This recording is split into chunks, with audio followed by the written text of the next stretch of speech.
Peggy Setiawan, seberapa yakinkah Peggy 7 orang terpidana yang akan mengajukan PK bisa bebas seperti Peggy saat ini? Insya Allah jika mereka memiliki keberanian, saya pasti. Apa yang membuat Peggy yakin mereka tidak terlibat dalam kasus kematian Vina dan Eki? Karena apa yang saya alami juga mungkin mereka alami seperti itu. Dan Anda tetap berkeyakinan ini adalah rekayasa kasusnya? Kurang lebih seperti itu. Oke, baik. Saya ke Saka Tatal. Saka, jelang PK, apa yang menjadi harapan dari Saka menjelang bergulirnya sidang PK perdana di minggu depan? Kalau Saka mah emang Saka kan nggak salah. Saka kenapa bila Saka nggak salah? Karena emang bener Saka nggak pernah melakukan apa yang dituduhkan.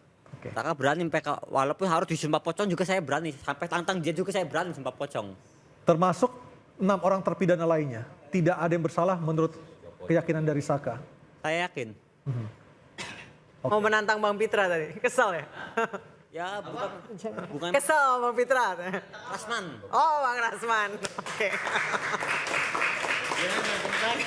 Oke, saya ke Bang Niko. Bang Niko, sebenarnya dalam kasus ini kita bisa melakukan uji kebohongan kepada jaksa, kepada hakim. Apakah itu memungkinkan, Bang Niko? Sangat memungkinkan. Alasannya? Alasannya pertama, kalau kita lihat dari berbagai peristiwa yang ada, kronologi yang ada sampai terjadinya pra-peradilan Peggy. Berarti ini ada rangkaian peristiwa, ya kan? Satu rangkaian peristiwa ada benang merahnya. Seperti saya pernah sampaikan ke Mas Aryo pada interupsi yang dulu, kita perlu melakukan tes kebohongan terhadap penyidik 2016, JPU 2016, hakim yang mengadili 2016. Perlu. Apakah masih valid untuk dilakukan saat ini? Masih valid. Kita kan mengajukan PK. Ketika PK-nya dikabulkan, insya Allah dikabulkan, maka di situ kita lihat tes kebohongan itu betul atau tidak. Dan termasuk juga apakah sebenarnya kasus ini, apakah Vina dan Eki kematian adalah sasaran antara, ataukah sebenarnya targetnya Rudiana? Dari awal saya sudah sampaikan dalam interupsi yang pertama. Mereka ini sasaran antara, bukan sasaran utama. Pelakunya siapa Bang Niko dari analisa Anda? Kalau dibilang modusnya kecelakaan, ada dua modus. Ada dua jenis kecelakaan. Kecelakaan tunggal atau kecelakaan modus. Dan ini sering terjadi. Kecelakaan modus ini. Sering terjadi.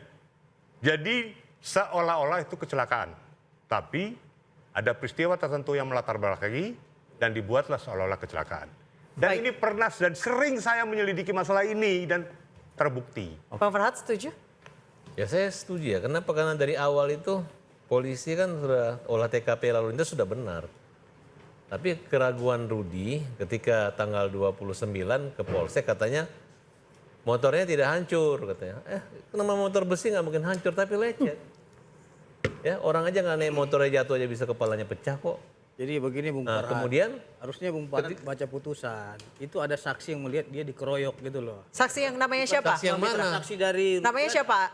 Yang mana? saksi Rana.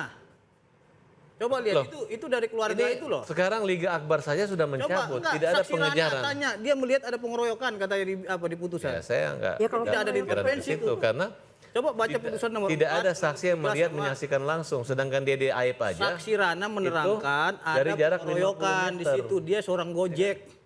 Dari 50 Baca lagi, meter. Farhan. Ada berapa saksi yang melihat?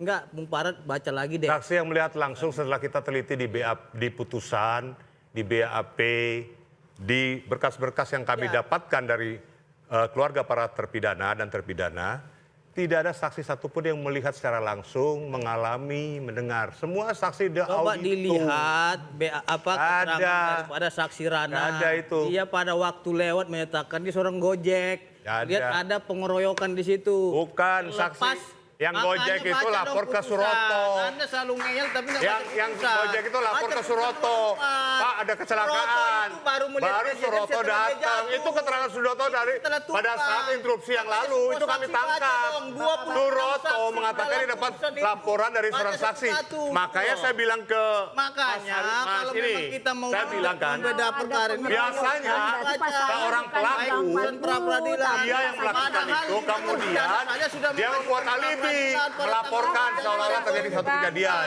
Padahal dia adalah pelaku sebenarnya. Gitu loh. Kita berikan kesempatan kepada Bu Yanti dulu. Bisa itu semua terjadi. Silakan Bu Yanti. Bu Yanti silakan. Kalau memang berawal dari pengeroyokan, berarti pasalnya bukan 340 dong. Harusnya berawalnya Penyidik dan 170. jaksa, bukan ke saya, Ibu. Betul. Saya Itu kan disebutkan sebagai peristiwanya kan praktisi. peristiwanya ada Bentar, Bang Petra, pengeroyokan. sebentar. Pengeroyokan yang menyebabkan kematian. Karena memang ini adalah perkara dari awal banyak kejanggalan, makanya kita harus setuju dengan apa yang dikatakan oleh Pak Arianto. Kita harus kembalikan ke awal, ke titik nol. Kita melakukan eksaminasi. Coba dengar Bu Titin. Bu Titin silakan Bu Titin. Saya bingung ribut saksi Rana, kan yang hadir di sidang saya. Nah, tuh.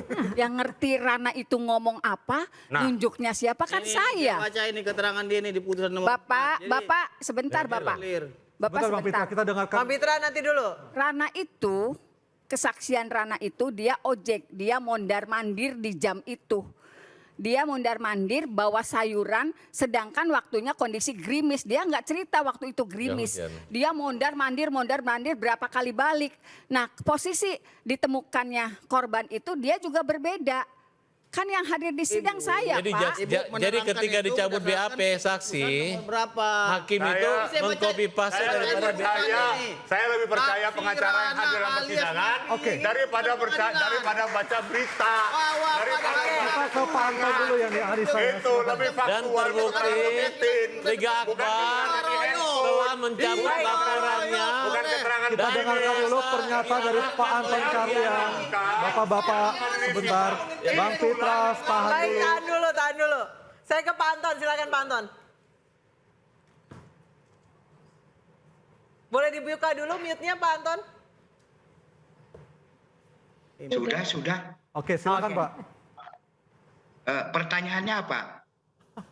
Silakan Pak ditanggapi. Oh, ya. Harapan Anda untuk Polda Jawa Barat ke depannya terkait PK ini.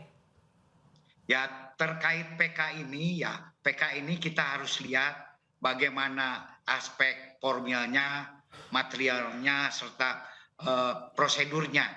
Harus betul-betul dipersiapkan. Pak Anton kalau Anda melihat jalannya kasus ini berarti ada SOP yang dilanggar oleh polisi. Anda setuju? Makanya untuk menyatakan itu kan tidak bisa sedini ini kita menanggapi. Tetapi harus ada perangkatnya yang mengoreksi, menganalisa, mengevaluasi.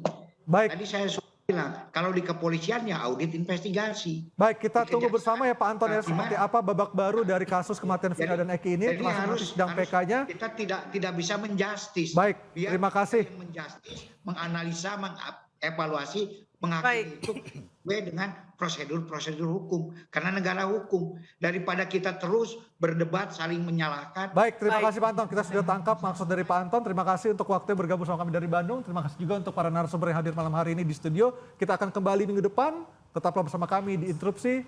Kita Sampai jumpa lagi jumpa. minggu depan.